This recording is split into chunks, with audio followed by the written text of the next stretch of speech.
think Councillor Cundall is going to join us as well. All right, well, welcome everybody to, oh. So when is it? No, you're alive, you're good.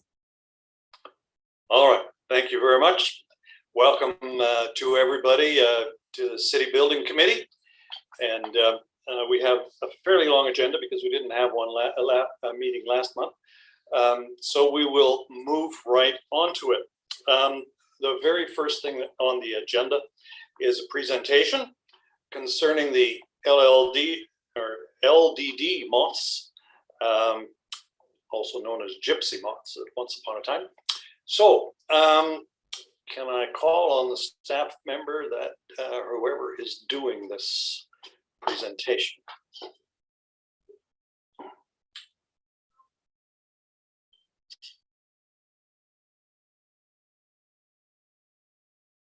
Councillor Rima, it's actually Alison Craig of Bioforest.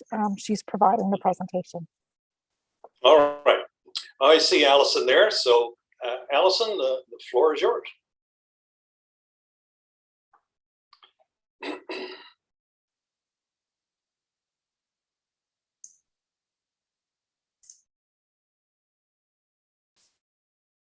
Hi, can you hear me? We can, and we can see you as well. So welcome to Building Committee. Thank you so much. I don't want you to see me. I want you to see my screen though. So let me just do that.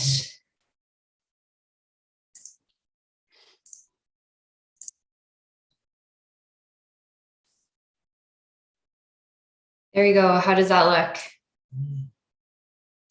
Perfect. Okay, so I understand there's lots on the agenda. I will try to get through this as quickly as possible. I promise it's just a quick introduction to LDD, formerly known as the gypsy moth. It's in a bit of a transition phase. We're adjusting to a new name that has not yet been determined. So in the meantime, it's going by its scientific name, which is Lymantria dispar. So that's why we're going to call it LDD moth for the duration of the presentation. My name is Alison. I'm with a company called Bioforest, and I'm here to just give you an overview of what the options are for managing this particular pest.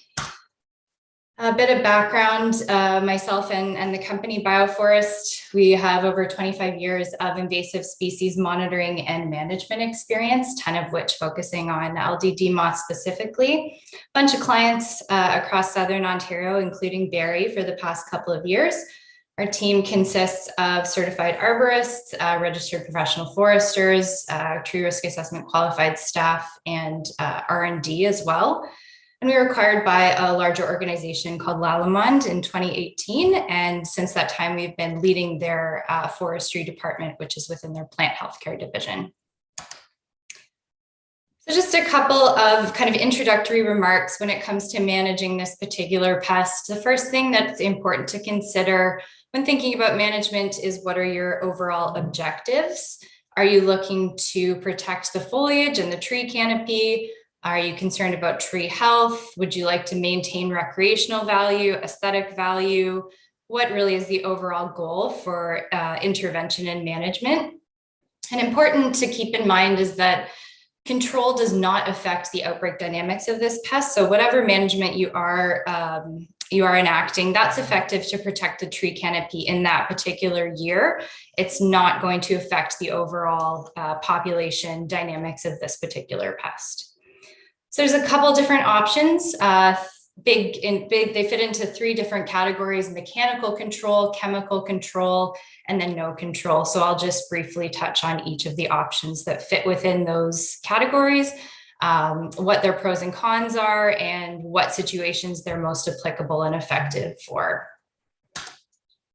So first, under mechanical control is egg mass scraping. You can also do egg mass vacuuming, but it's just manual removal of egg masses from the trees. So this activity is undertaken when the egg masses are present on the tree. The larva is overwintering in these small quarter-sized egg masses, which you've probably seen around the city at some point over the past few years. All you need for this activity is a putty knife or a shop vac, a bucket of soapy water. and you're just removing the egg mass and putting into that bucket. You're letting it sit there for 24 hours so that the egg mass is killed. If you just let the egg mass fall to the ground, it can still overwinter there and the larva will emerge in the spring unharmed. So it is important to keep it in that soapy water for a period of time. Pros with this option, it's easy, it's low cost, you don't need a lot of equipment. The timing, you have a pretty large window to enact this management, so it's very flexible in terms of timing. Cons, you can only scrape so many egg masses. You're only going to be able to get what's within your reach. And oftentimes in these outbreak scenarios or in large forested environments, the egg masses are located higher up in the canopy. So it can be difficult to scrape all the egg masses from a tree. And if you're missing a few, it can still have an impact on the tree. Can be a time-consuming activity. And if you're using a ladder to try and reach higher parts of the canopy, safety can become an issue for sure. So this management tactic is really most appropriate for individual trees that are kind of small in stature, maybe ornamental street trees or yard trees. The second option within mechanical control is burlap banding. So this is when we're wrapping a piece of burlap around the tree, securing it with twine, and then the caterpillars are getting caught underneath the burlap. For this, you need obviously burlap and twine, gloves, and again, that bucket of soapy water to dispose the caterpillars in. The gloves are really important because the caterpillars do contain, the hairs on the caterpillars contain a histamine, and many people do react with that, and it can cause a pretty nasty rash. So wearing those gloves when you're removing the caterpillars is very important to remember. But the pros with this one, again, same with the egg mass removal. It's easy, it's low cost, and it can keep your kids busy. It's a good educational activity as well. The cons, again, it doesn't catch everything. So there will be some caterpillars that are extra determined and they will crawl under or over the band. So it doesn't catch all of them. Again, in these high outbreak scenarios where we have millions and millions of larvae crawling up and down the tree, they'll crawl over each other and they'll still reach the canopy. So it can be limited in terms of its effectiveness in these outbreak conditions. You must physically remove the caterpillars from the band, just leaving them there. They won't die on their own. So again, you have to go in and pick them off every day or every other day to make this strategy effective. Supply can be an issue when it comes to the burlap. Last year, I know a lot of people had difficulty finding burlap. It was just sold out everywhere because the demand for it was so high for LDD moth management. Again, this strategy, like egg mass scraping, is most appropriate for use on individual trees or street trees or areas where the trees are quite small and individual, not in larger forested environments. And I just put this one up here. This is an alternative to the burlap. It's called the bug barrier. It's supplied by a company called Envirometrics. I've used this in our operations before. It is very effective. It's a bit more costly, a bit more high tech than the burlap, but it is an option that's out there. I won't play the video. We'll just skip over that, but I just wanted to mention that by name. So moving on to chemical control, we'll start with chemical control for individual trees. The product BTK, Bacillus thuringiensis kerstaki, is the scientific name for this product. It's the most commonly used product in municipal programs for management of LDD moth. It's naturally occurring. It's a soil-borne bacteria that's already in the environment. It's safe, it's non-toxic, it's used in organic farming, and it's safe for that application. So this product is applied when the larvae are hatching just at the very beginning of their hatch. So you can see in this photo, they're very small. Usually late April, early May is the time when this application takes place. It can be applied with ground spray equipment, or it's also safe for homeowners to apply this product themselves, so they can go get it at Canadian Tire and apply it to their yard trees. The pros with this one, it's a biological product. As I mentioned, it's environmentally safe, human safe, and it is a targeted treatment. So you're applying it to the trees where you want to achieve control. The cons with this one, that some level of feeding must occur before the product is effective. It's not a contact insecticide, so the caterpillar must ingest a certain amount of foliage for the product to enter its system and then take effect. And sometimes this can take a few days, so there will be some level of light defoliation during this process. It's weather dependent, so you need to have the right temperature, humidity, and wind conditions in order for this product to be safely and properly applied. It can be affected by, wind gusts, drift is a risk, and it degrades quickly in the environment. So again, the timing of this product and the correct environmental conditions are critical. There are other alternatives available on the market in Canada, including carbaryl, pyrethrin, and permethrin. These are all contacts insecticides, so they're broad spectrum, which means they're not targeted specifically towards LDD moth. They work by disrupting the nervous system of insects that they come into contact with and cause death within usually hours, whereas BTK can take a few days. As I mentioned, carbaryl is highly toxic to honeybees. Pyrethrin and permethrin are toxic to fish and other insects as well. The second option for individual tree chemical control is a systemic bioinsecticide. This is applied around the same time as BTK, so early in the hatching season when the caterpillars are very small. This must be applied by a licensed applicator, so you can't just go get it on the shelves in Canadian Tire. You must hire a certified tree care company to come and apply this product. The pros with this one, it's limited environmental exposure. Because it's a systemic insecticide, it's injected directly into the tree, which means that it's taken up by the tree and there's no environmental exposure.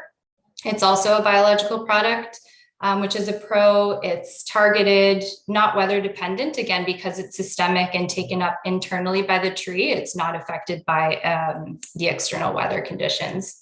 And this provides a full season of control. So in the photo that I'm showing here, the tree right in the middle was treated with triazine and the one behind it was not. And there's a pretty clear difference visually there. The cons with this one, it is more expensive because you need to hire a licensed applicator to apply it. And it's not effective in forested areas. It offers single tree protection. It's not very efficient in a forested environment. So for the forested environment, the option that is most commonly used is aerial spray with BTK, which is the product I mentioned earlier for individual tree control. It can also be applied with a helicopter for an aerial spray program, same timing, late April, early May. With this, it involves licensed applicators and permits, requests for alternative notifications for application of pesticides. Pros with this, it's highly effective, so you can get 80 to 90% control with this product. Covers a large area in a short amount of time. You might see some population suppression effect in the following year. Cons with this is it is an expensive operation to undertake. There's a lot of logistical coordination required to enact an aerial spray program, so it just makes things that much more complicated. Supply of the product can be an issue again, because the demand has been so great for the past couple of years. There has been an issue with supply, so that can be a challenge. And then gaining public support for such a program can sometimes be a little bit tricky as well. So the final option is no control. This is always on the table when it comes to pest management. Healthy trees that are in good condition, they're not facing any additional stressors, they're resilient and usually can withstand 1 or 2 years of defoliation. No problem, they'll be okay. No significant repercussions to long-term tree health. Coniferous trees are a bit of a different story. They store their resources in a different way than deciduous trees. So they may die after 1 year of defoliation just because all of their starches and their resources are stored in their needles. And when those needles are removed, it may cause mortality.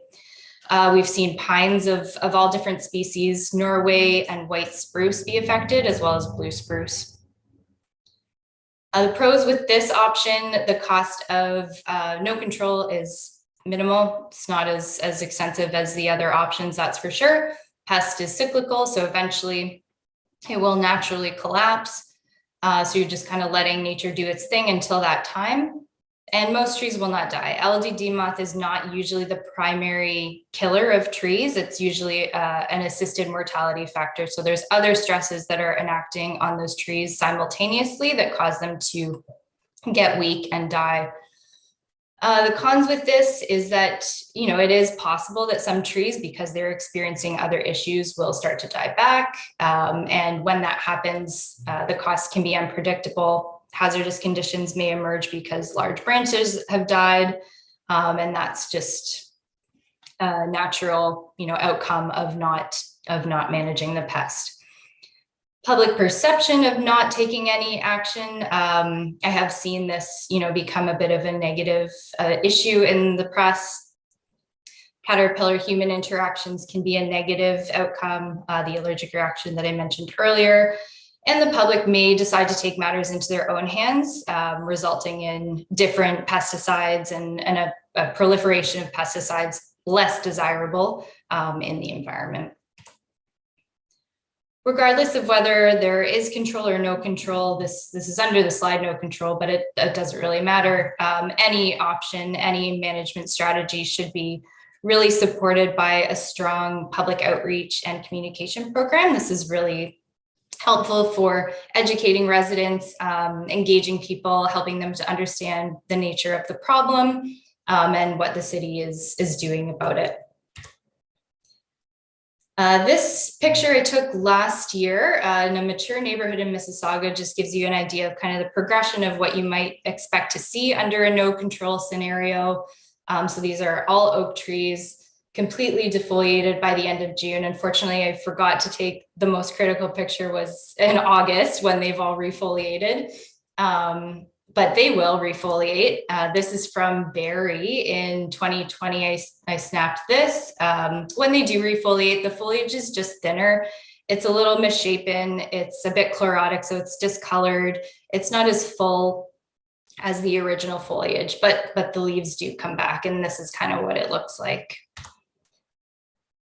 And this is from a photo from Grand Bend showing the same kind of thing. This is near Provincial Park.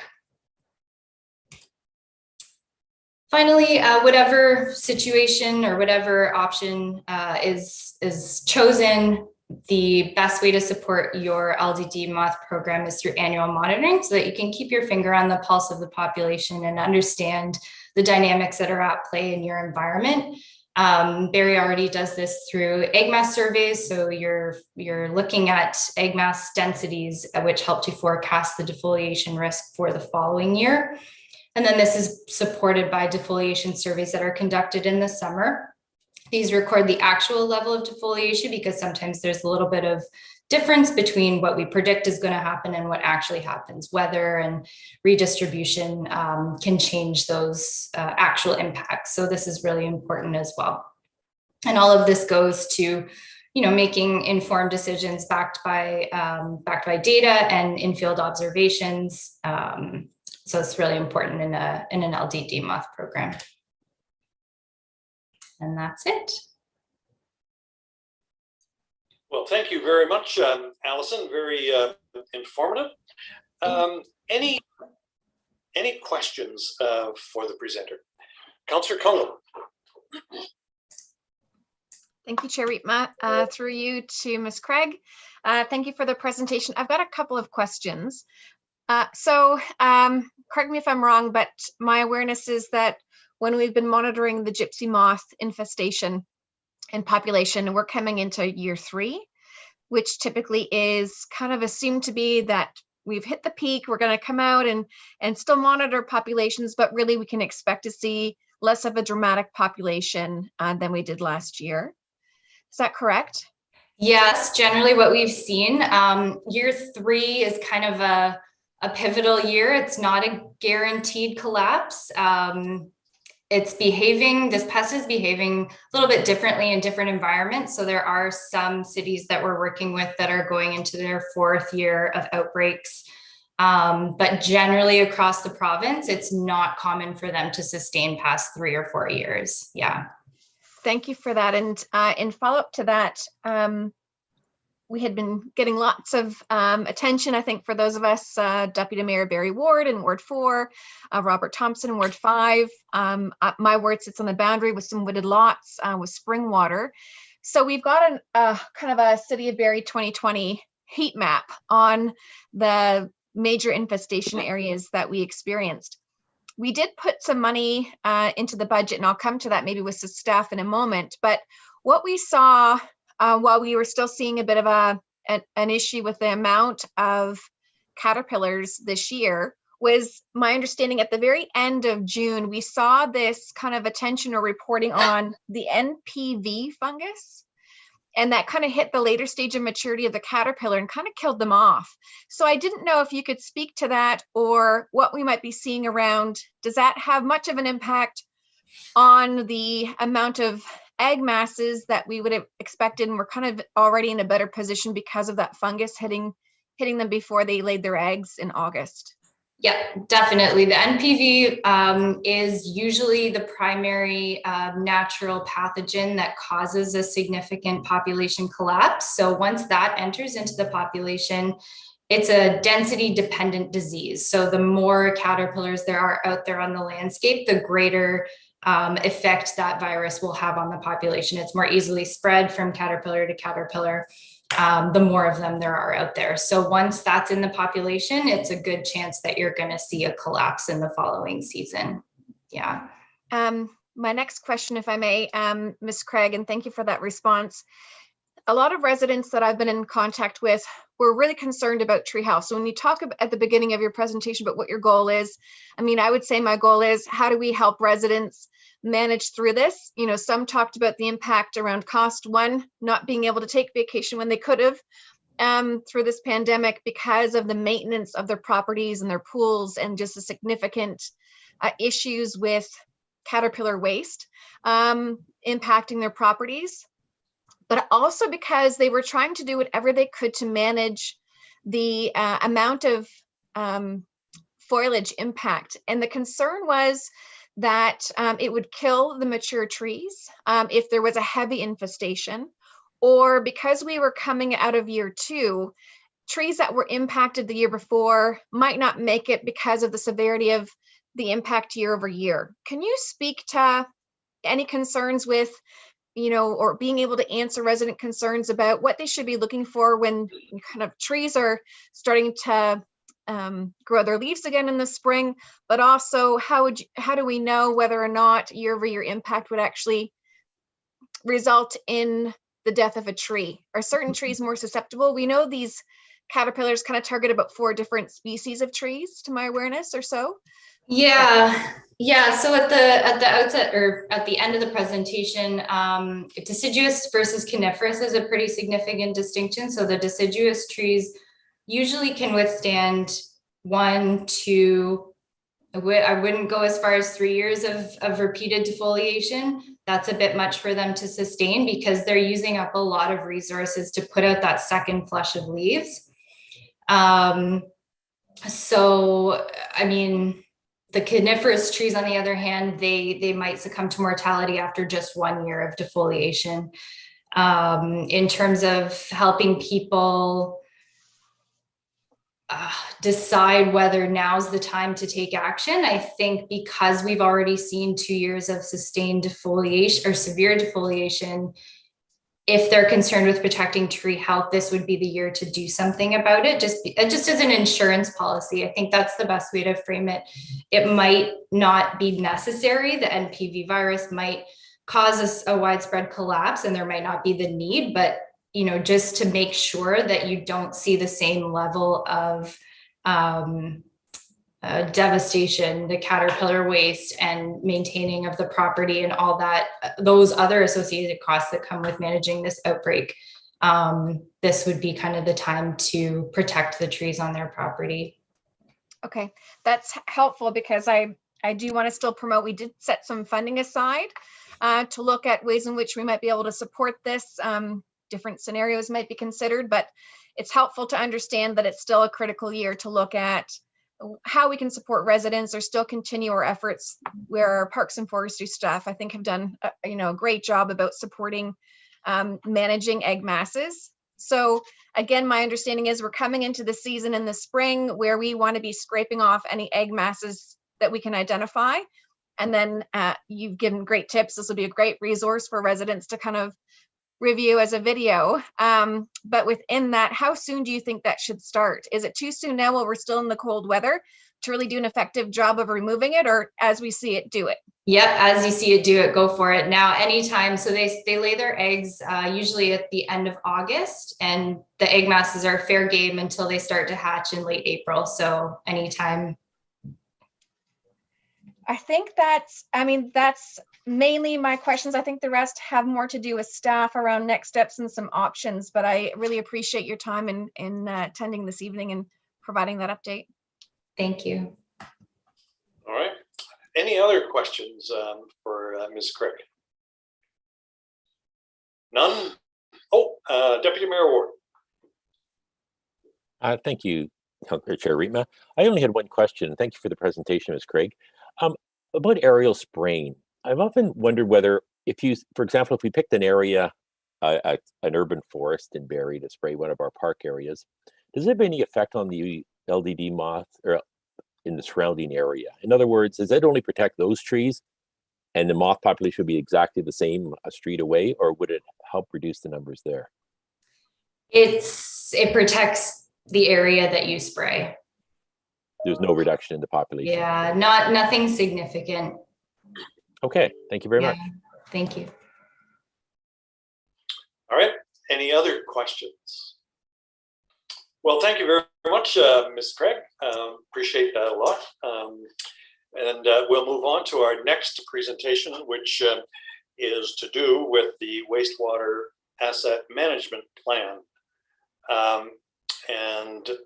I guess, Kelly, Ms. Oakley, you're going to give us that presentation. Well, thank you and welcome to City Building. Excuse me. Thank you, Chair Rietma. I'm just going to share my screen here. Make sure, and I have to concentrate to make sure I do it properly. While you're doing that, let me also say that we have a report and a recommendation that goes with this at item 6.1. So what we'll do is we'll move it forward and we'll deal with it when Ms. Oakley has finished her presentation. Could you confirm for me that you can see the presentation? You're good. Okay, so I'm also just going to let you know that it's a dual presentation, and so I'll introduce myself. Thank you again. My name is Kelly Oakley. I work in the city's corporate asset management department.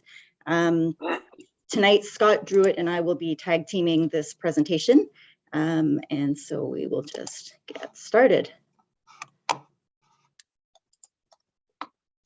So over the next few minutes, we'll set the stage about what asset management is and why it's important.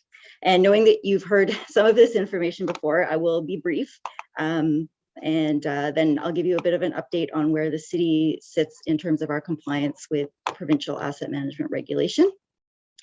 And then I'll pass things over to Scott Druitt, and he will give you the review, of the city's wastewater asset management plan, in terms of some of the findings of the report about our assets, the services we're providing, and the investment challenges that the city faces.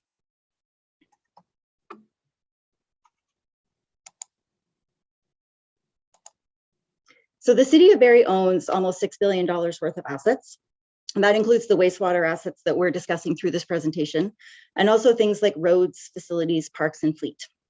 And these assets allow the city to deliver a wide range of services that the city of Barrie's residents and visitors desire, and also the regulators require. Staff across the city and council are doing asset management every day. Staff maintaining equipment in our wastewater treatment facility, office staff analyzing asset condition data and preparing reports, and members of council making decisions about budgets are all examples of asset management planning. The ultimate goal of asset management planning is to ensure that the city's financial sustainability is maintained, and we make informed decisions that deliver city services at the desired level while minimizing costs and maintaining an acceptable level of risk. Excuse me, just advance the slide.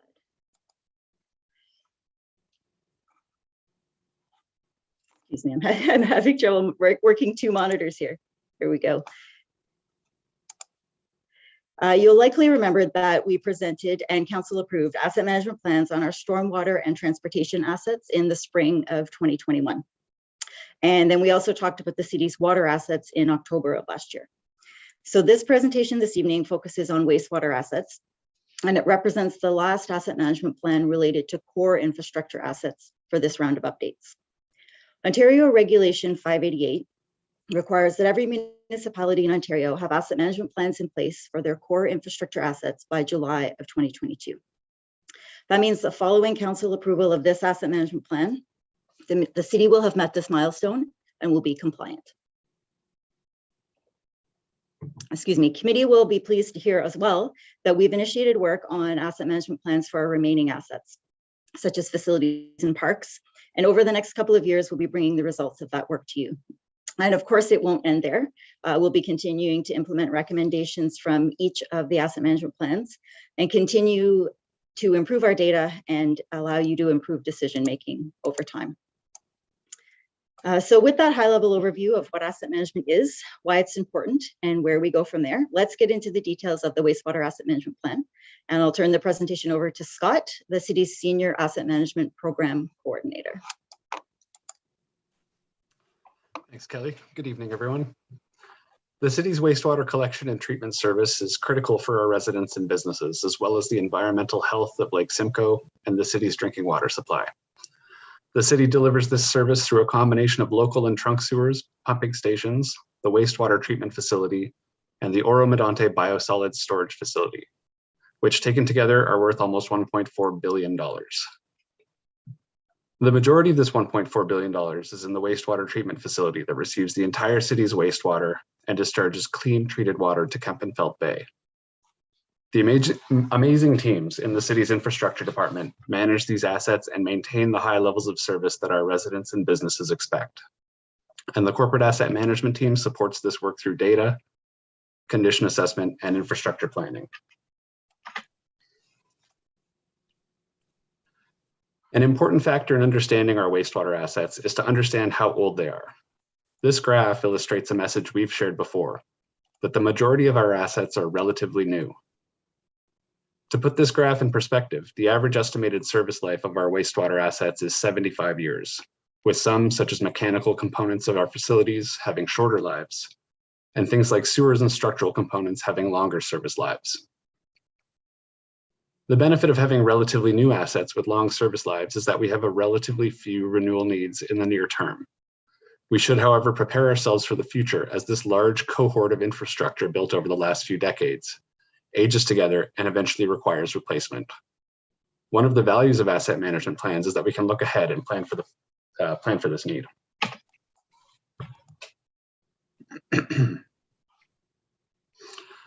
We can learn a lot from the age of our assets, but we can also go a step further to understanding their condition by doing inspections and condition assessments. The city has an annual sewer inspection program that provides visual inspection data to determine the condition of sewer mains. For other assets, condition often has to be estimated based on age. To bolster the condition data for this asset management plan and to support renewal projects being undertaken by the infrastructure department, condition assessments were conducted at 12 pumping stations, as well as some components of the treatment plant and the biosolids facility. In the above graph, the red and orange bars represent the assets in poor and very poor condition. It may be hard to see the orange as there are a few assets currently in poor condition.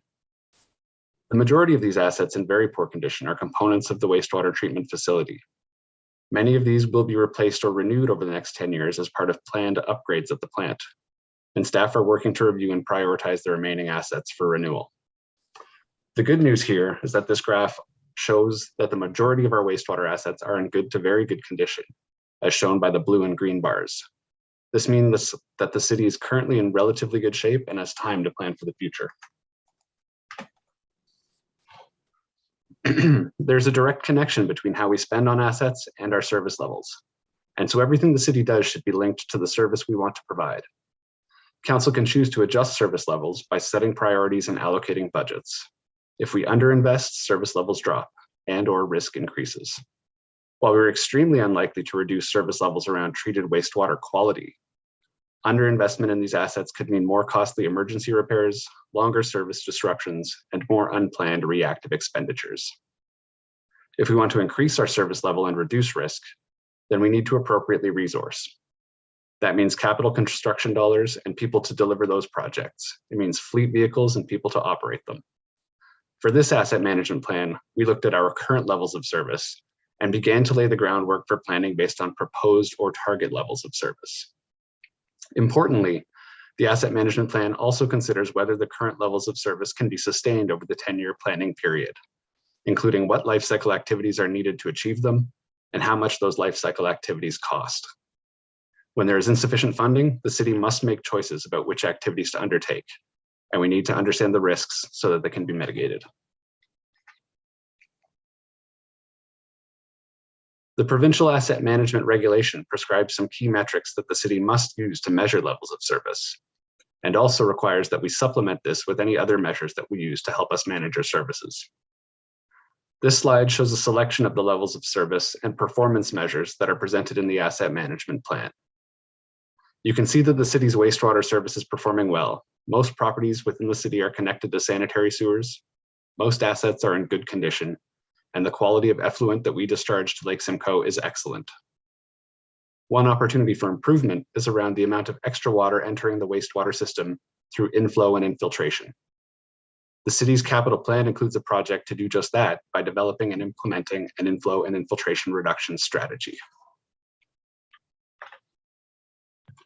Putting together what we know about our assets, their age, condition, current levels of service, and the life cycle activities needed to maintain those levels of service, we're able to estimate the expenditures needed for our wastewater assets and to compare those needs to our planned budgets.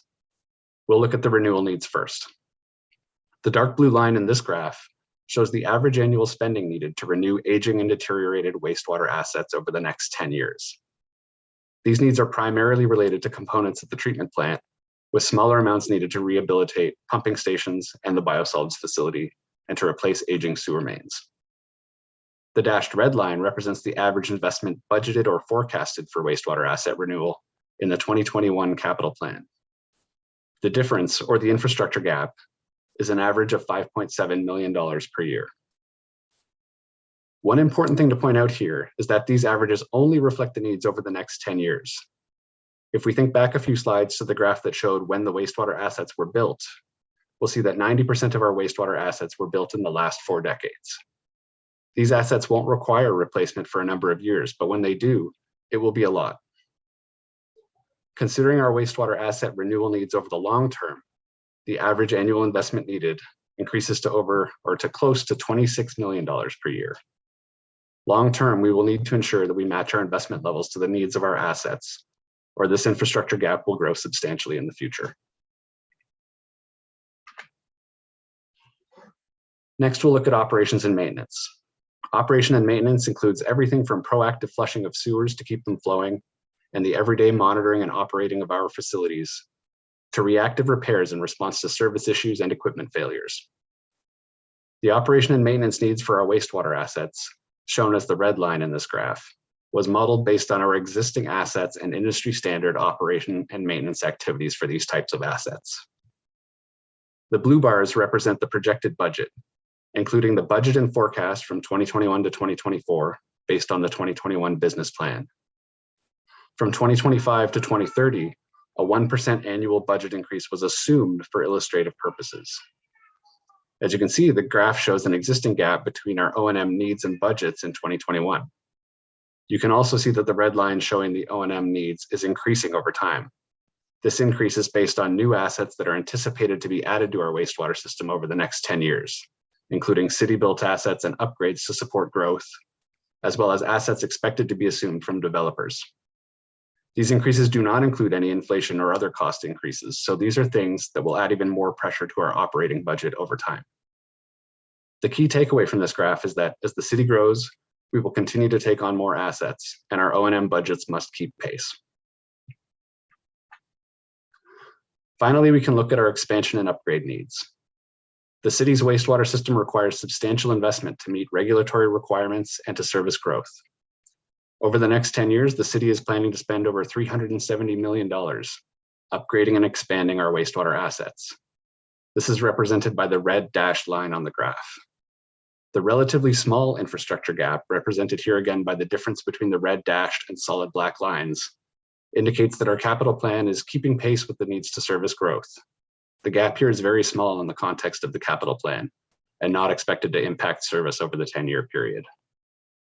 The pace of growth in the Hewitts and Salem secondary plan areas has been slower than expected, and the city is adjusting the implementation of wastewater growth projects accordingly. As I'm sure you know, if growth picks up, our investment will need to continue to keep pace. In conclusion, collection and treatment of wastewater is one of the city's most essential services.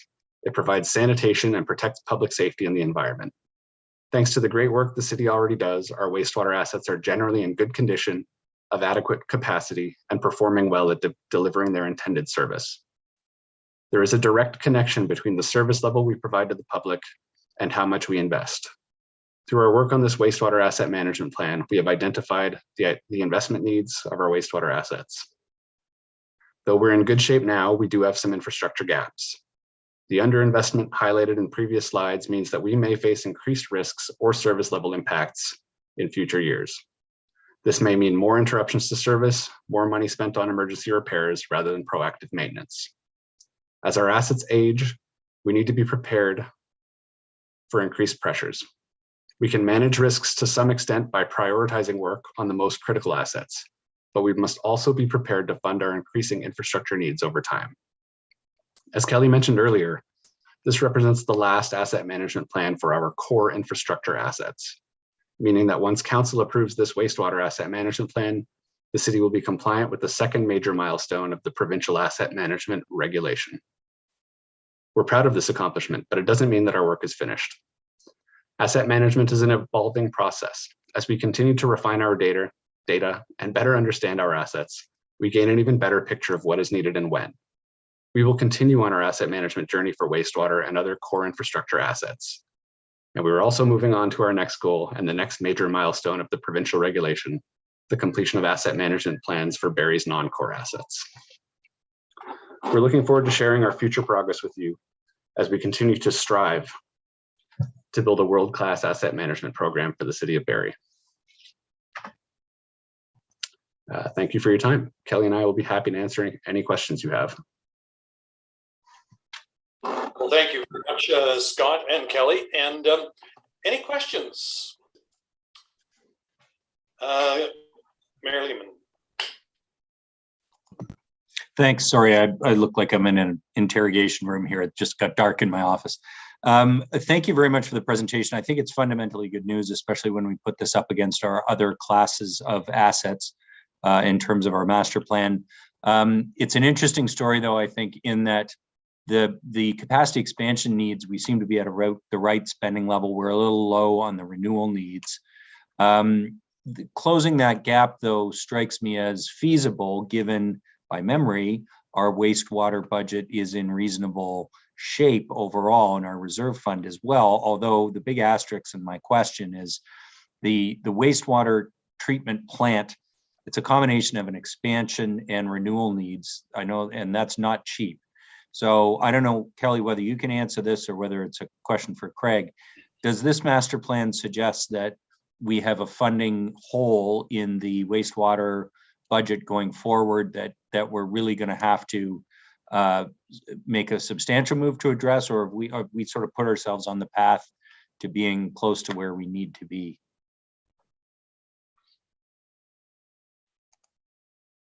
Thanks for the question, Mayor Lehman. Through you, Chair Riepma. I'm not sure if Mr. Miller is, I do see he is here, so I'll certainly let him jump in if he would like to add anything.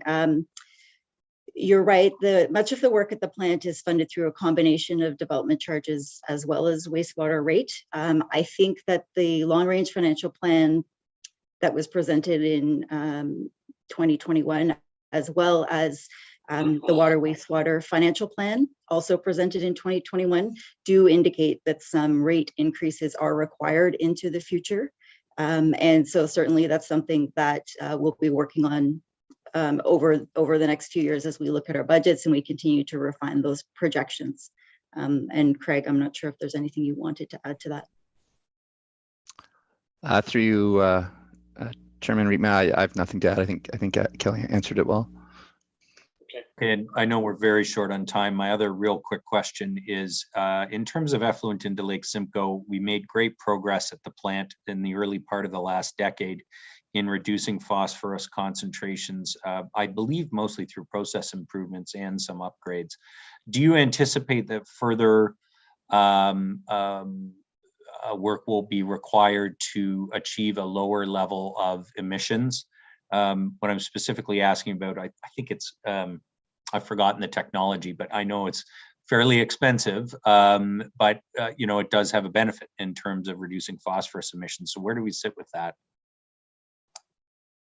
So thank you, Mayor Lehman, again through you, Chair Rietma. I'll take a shot at this one.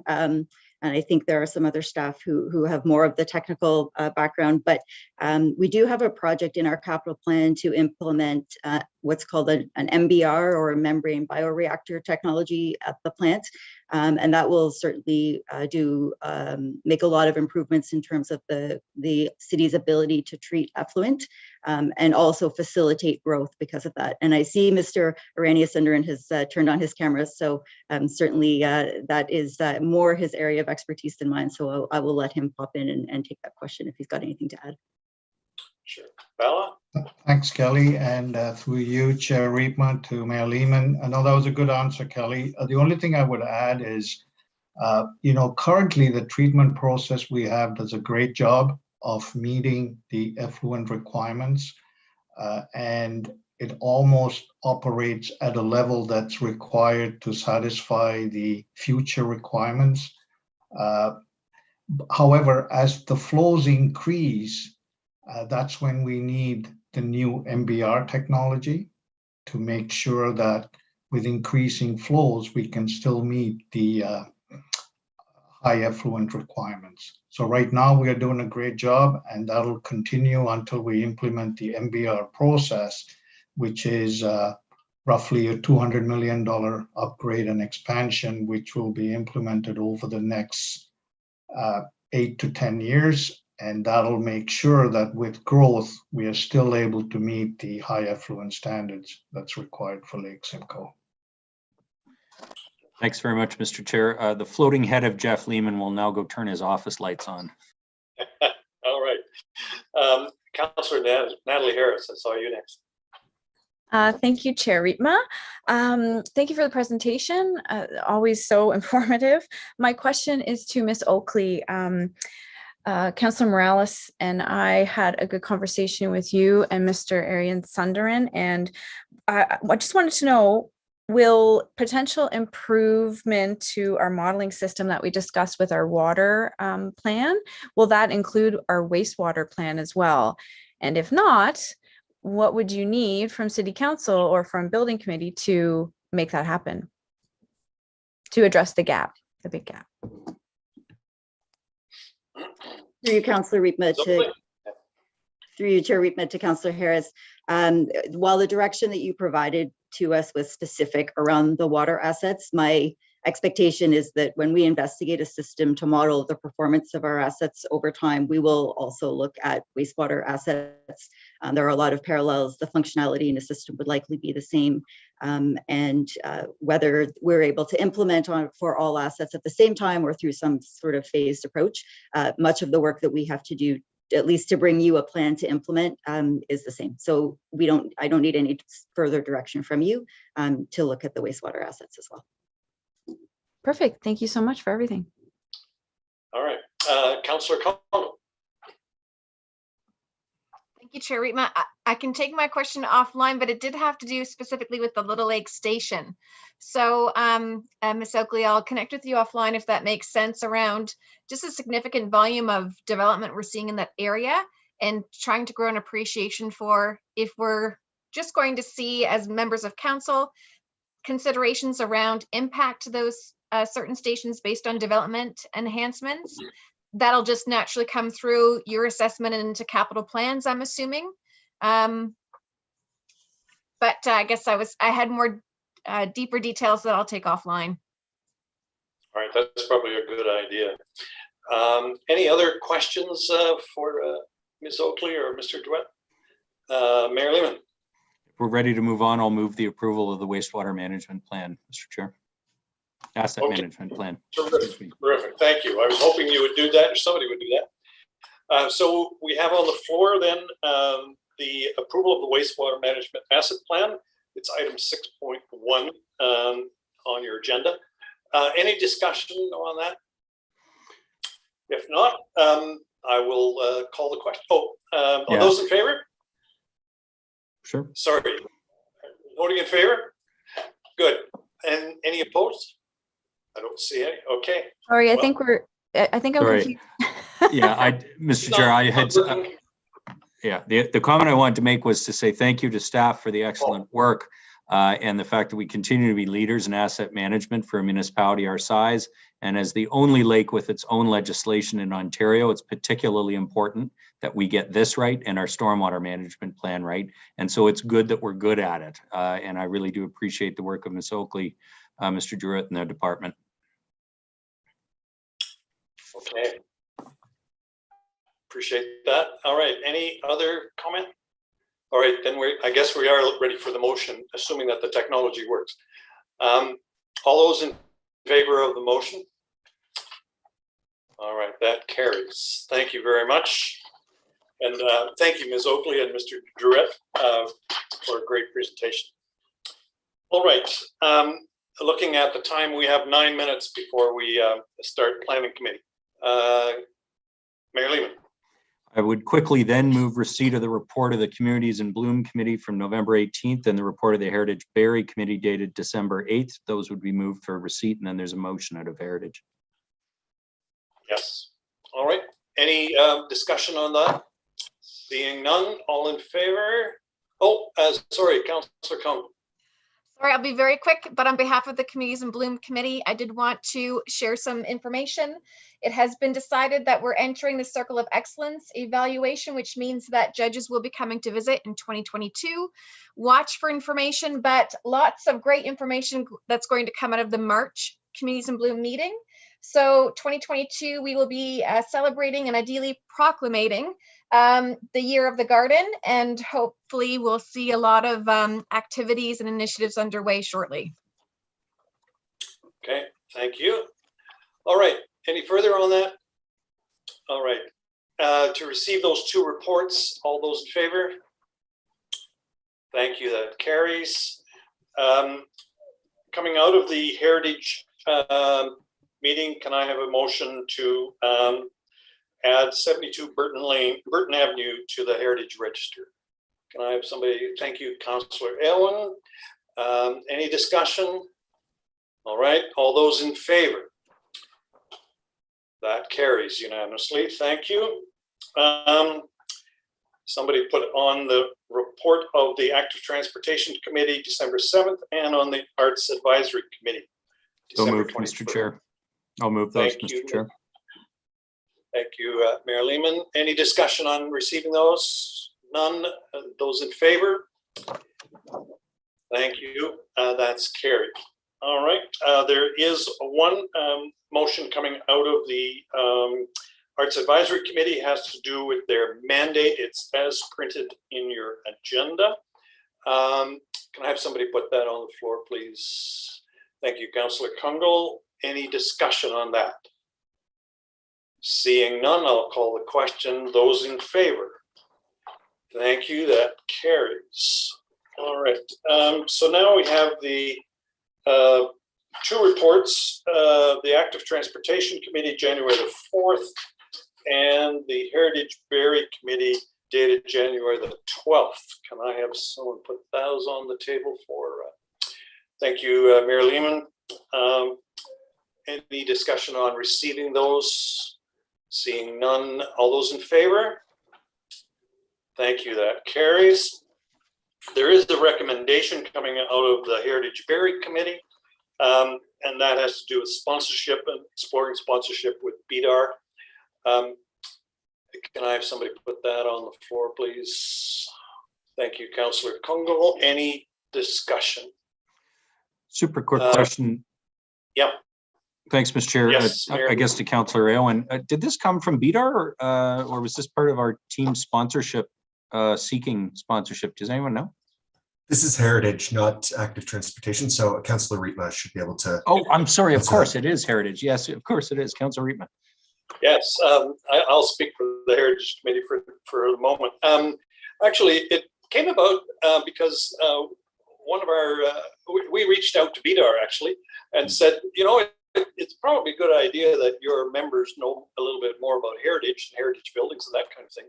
And we are going to do a presentation, and then there's this some discussion back and forth, and it seems like they might be quite willing to sponsor, you know, heritage awards or maybe something else. So that's what we're, the motion is to pursue that. It's excellent news, and I'm glad to hear. And thanks to BDAR if anyone's listening and back through the committee. That's wonderful to see. Yeah, yeah. No, we thought it was a great suggestion. All right. Any further questions, comments? Seeing none, I'll call the question. All those in favor? Thank you. That carries. All right. We now have 3 reports. Arts Advisory, January the 18th, Communities in Bloom, January the 20th, and report of the Active Transportation Committee, February the 1st. So moved, Mr. Chair. Thank you, Mr. Lehman. Any discussion on receiving those reports? Seeing none, I'll call the question. Those in favor of receiving them?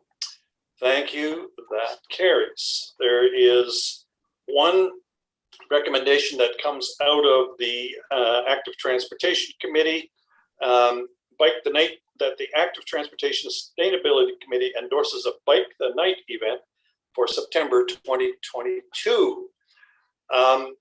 Councillor Aylwin, would you put that on the floor, please, for discussion? Thanks. Thank you very much. Any questions or comments on that? All right. Councillor Conlon. In case it's a bit vague, I'll speak to this at General Committee. But for those watching my awareness, if you can confirm, Chair Rietma, is that with our endorsement of this, that it'll move to General Committee's next agenda, and we can actually share a bit more around how this got initiated through the Active Transportation Committee and a small working group that's underway. All right. Well, I'll look forward to more news on that. All right. Any further discussion on that one? All right, I'll call the question. All those in favor? Thank you. That carries. Ladies and gentlemen, we have 3 minutes before Planning Committee starts. We are adjourned. Thank you very much. Great meeting, Mr. Chair. We'll see you in a minute. No, 3 minutes. 3 minutes.